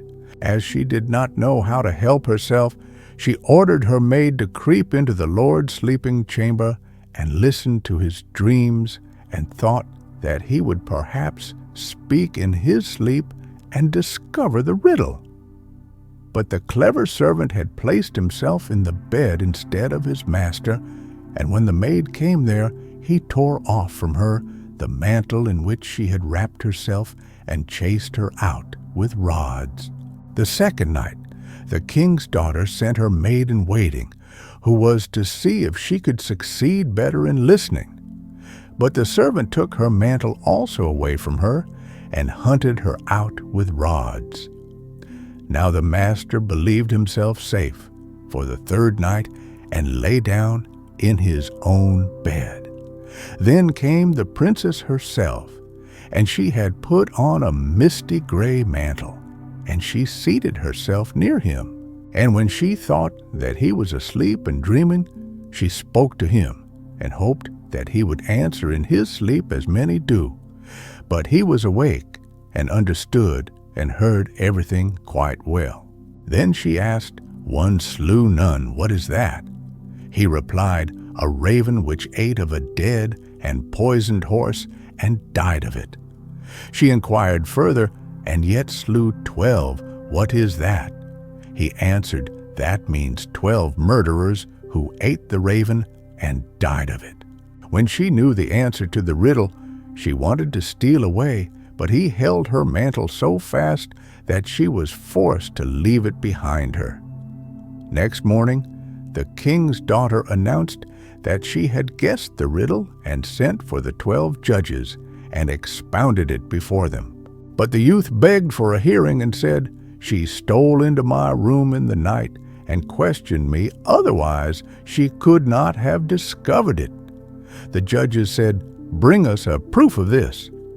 Then were the 3 mantles brought thither by the servant, and when the judges saw the misty gray one which the king's daughter usually wore, they said, "Let the mantle be embroidered with gold and silver, and then it will be your wedding mantle." Hans My Hedgehog. There was once a countryman who had money and land in plenty. But how rich soever he was, one thing was still wanting. In his happiness, he had no children.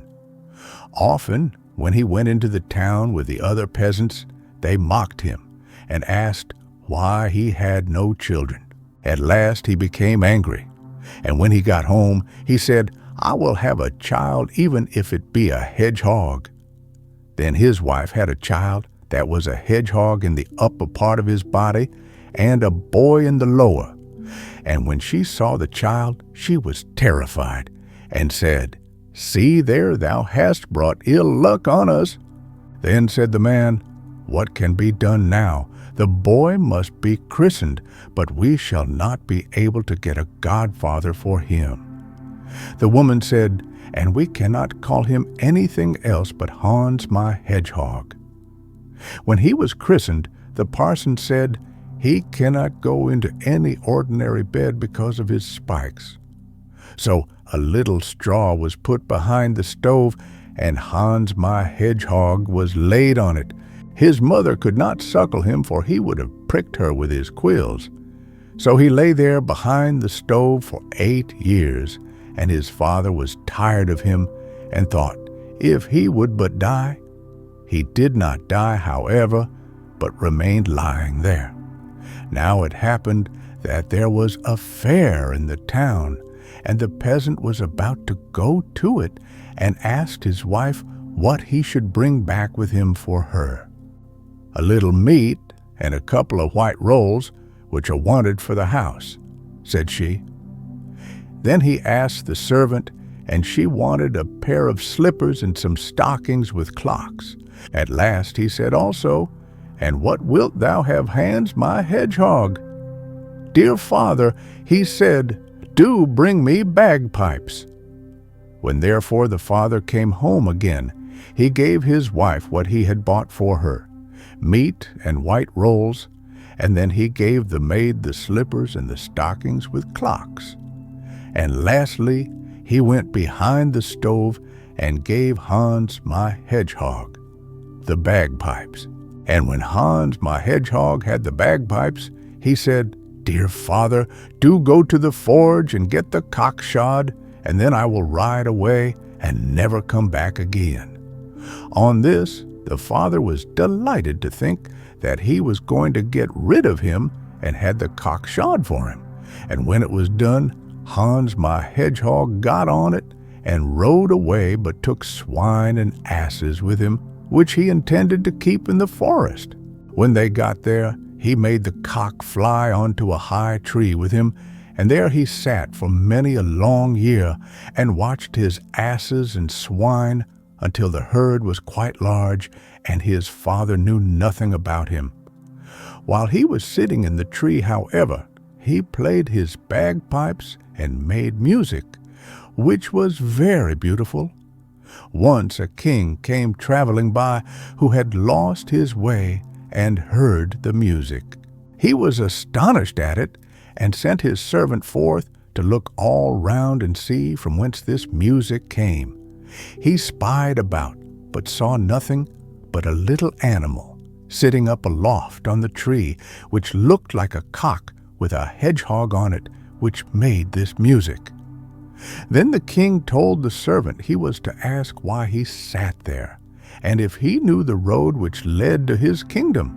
So Hans My Hedgehog descended from the tree and said he would show the way if the king would write a bond and promise him whatever he first met in the royal courtyard as soon as he arrived at home.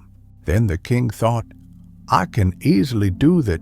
Hans My Hedgehog understands nothing, and I can write what I like." So the king took pen and ink and wrote something, and when he had done it, Hans My Hedgehog showed him the way, and he got safely home. But his daughter, when she saw him from afar, was so overjoyed that she ran to meet him and kissed him. Then he remembered Hans My Hedgehog and told her what had happened, and that he had been forced to promise whatsoever first met him, when he got home to a very strange animal, which sat on a cock as if it were a horse, and made beautiful music, but that instead of writing that he should have what he wanted, he had written that he should not have it. Thereupon the princess was glad and said he had done well, for she never would have gone away with the hedgehog. Hans My Hedgehog, however, looked after his asses and pigs, and was always merry, and sat on the tree and played his bagpipes. Now it came to pass that another king came journeying by with his attendants and runners, and he also had lost his way, and did not know how to get home again, because the forest was so large. He likewise heard the beautiful music from a distance, and asked his runner what that could be, and told him to go and see. Then the runner went under the tree and saw the cock sitting at the top of it and Hans My Hedgehog on the cock. The runner asked him what he was about up there. "I am keeping my asses and my pigs. But what is your desire?" The messenger said that they had lost their way and could not get back into their own kingdom, and asked if he would not show them the way. Then Hans My Hedgehog got down the tree with the cock and told the aged king that he would show him the way if he would give him for his own whatsoever first met him in front of his royal palace. The king said yes, and wrote a promise to Hans My Hedgehog that he should have this. That done, Hans rode on before him on the cock and pointed out the way, and the king reached his kingdom again in safety. When he got to the courtyard, there were great rejoicings. Now he had an only daughter who was very beautiful. She ran to meet him, threw her arms round his neck, and was delighted to have her old father back again. She asked him where in the world he had been so long. So he told her how he had lost his way and had very nearly not come back at all, but that, as he was traveling through a great forest, a creature, half hedgehog, half man, who was sitting astride a cock in a high tree and making music, had shown him the way and helped him to get out, but that in return he had promised him whatsoever first met him in the royal courtyard, and how that was she herself, which made him unhappy now. But on this she promised that for love of her father she would willingly go with this Hans, if he came. Hans My Hedgehog, however, took care of his pigs, and the pigs multiplied until they became so many in number that the whole forest was filled with them. Then Hans My Hedgehog resolved not to live in the forest any longer, and sent word to his father to have every sty in the village emptied, for he was coming with such a great herd that all might kill who wished to do so. When his father heard that, he was troubled, for he thought Hans My Hedgehog had died long ago. Hans My Hedgehog, however, seated himself on the cock and drove the pigs before him into the village, and ordered the slaughter to begin. Ha! But there was a killing and a chopping that might have been heard 2 miles off. After this, Hans My Hedgehog said, "Father, let me have the cock shod once more at the forge, and then I will ride away and never come back as long as I live." Then the father had the cock shod once more, and was pleased that Hans My Hedgehog would never return again. Hans My Hedgehog rode away to the first kingdom. There the king had commanded that whosoever came mounted on a cock and had bagpipes with him should be shot at, cut down, or stabbed by everyone, so that he might not enter the palace. When therefore Hans My Hedgehog came riding thither, they all pressed forward against him with their pikes. But he spurred the cock, and it flew up over the gate in front of the king's window, and lighted there. And Hans cried that the king must give him what he had promised, or he would take both his life and his daughter's. Then the king began to speak his daughter fair, and to beg her to go away with Hans in order to save her own life and her father's. So she dressed herself in white, and her father gave her a carriage with 6 horses and magnificent attendants, together with gold and possessions. She seated herself in the carriage and placed Hans My Hedgehog beside her with the cock and the bagpipes, and then they took leave and drove away, and the king thought he should never see her again. He was, however, deceived in his expectation, for when they were at a short distance from the town, Hans My Hedgehog took her pretty clothes off and pierced her with his hedgehog skin until she bled all over. "That is the reward of your falseness," said he. "Go your way, I will not have you." And on that he chased her home again, and she was disgraced for the rest of her life. Hans My Hedgehog, however, rode on further on the cock with his bagpipes to the dominions of the second king, to whom he had shown the way. This one, however, had arranged that if anyone resembling Hans My Hedgehog should come, they were to present arms, give him safe conduct, cry long life to him, and lead him to the royal palace. But when the king's daughter saw him, she was terrified, for he looked quite too strange. She remembered, however, that she could not change her mind, for she had given her promise to her father. So Hans My Hedgehog was welcomed by her and married to her, and had to go with her to the royal table, and she seated herself by his side, and they ate and drank. When the evening came, and they wanted to go to sleep, she was afraid of his quills. But he told her she was not to fear, for no harm would befall her. And he told the old king that he was to appoint 4 men to watch by the door of the chamber and light a great fire.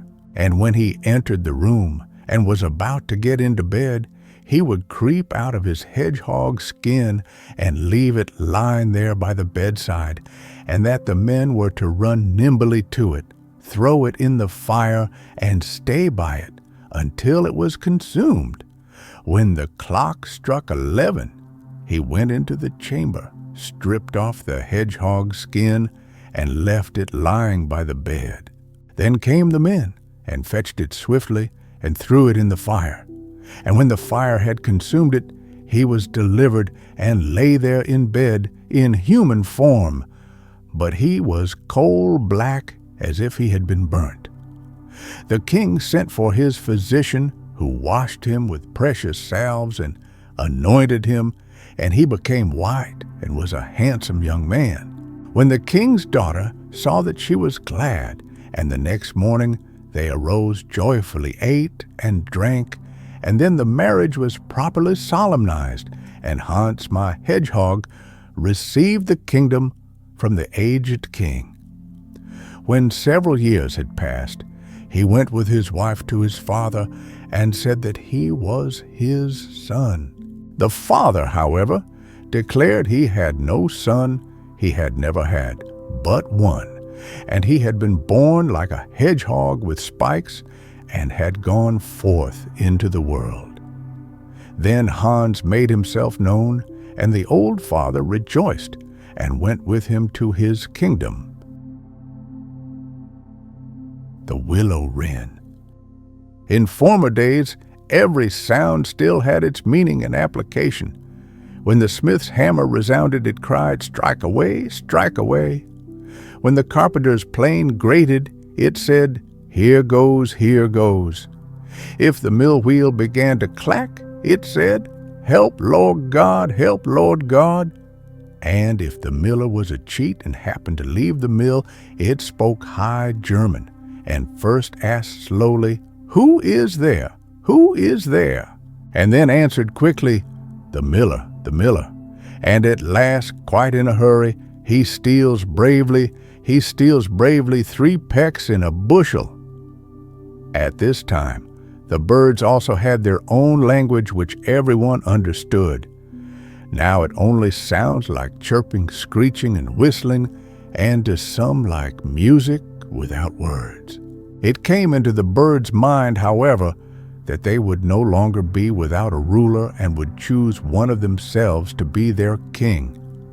One alone amongst them, the green plover, was opposed to this. He had lived free and would die free, and anxiously flying hither and thither, he cried, "Where shall I go? Where shall I go?" He retired into a solitary and unfrequented marsh, and showed himself no more among his fellows. The birds now wished to discuss the matter, and on a fine May morning they all gathered together from the woods and fields, eagles and chaffinches, owls and crows, larks and sparrows. How can I name them all? Even the cuckoo came, and the hoopoe his clerk, who is so called because he is always heard a few days before him, and a very small bird which as yet had no name mingled with the band. The hen, which by some accident had heard nothing of the whole matter, was astonished at the great assemblage. What is going to be done?" she cackled, but the cock calmed his beloved hen and said, "Only rich people," and told her what they had on hand. It was decided, however, that the one who could fly the highest should be king.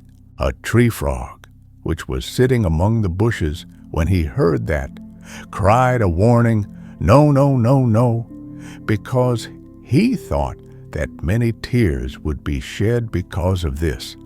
But the crow said, "Caw, caw," and that all would pass off peaceably. It was now determined that on this fine morning they should at once begin to ascend, so that hereafter no one should be able to say, "I could easily have flown much higher, but the evening came on and I could do no more."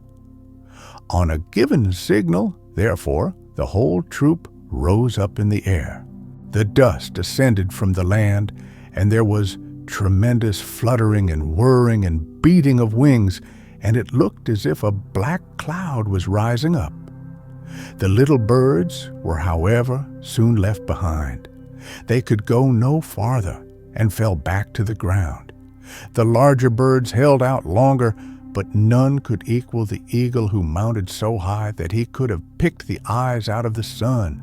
And when he saw that the others could not get up to him, he thought, "Why shouldst thou fly still higher? Thou art the king," and began to let himself down again.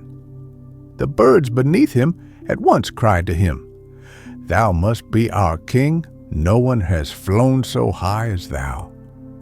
"Except me," screamed the little fellow without a name, who had crept into the breast feathers of the eagle. And as he was not at all tired, he rose up and mounted so high that he reached heaven itself. When, however, he had gone as far as this, he folded his wings together and called down with clear and penetrating voice, "I am king, I am king." "Thou art king," cried the birds angrily. "Thou hast compassed it by trick and cunning." So they made another condition. He should be king who could go down lowest in the ground. How the goose did flap about with its broad breast when it was once more on the land! How quickly the cock scratched a hole! The duck came off the worst of all, for she leapt into a ditch, but sprained her legs and waddled away to a neighboring pond, crying, "Cheating, cheating!" The little bird without a name, however, sought out a mouse hole, slipped down into it, and cried out of it with his small voice, "I am king, I am king." "Thou, our king," cried the bird still more angrily, "dost thou think thy cunning shall prevail?" They determined to keep him a prisoner in the hole and starve him out. The owl was placed as sentinel in front of it, and was not to let the rascal out if she had any value for her life. When evening was come, all the birds were feeling very tired after exerting their wings, so much so they went to bed with their wives and children.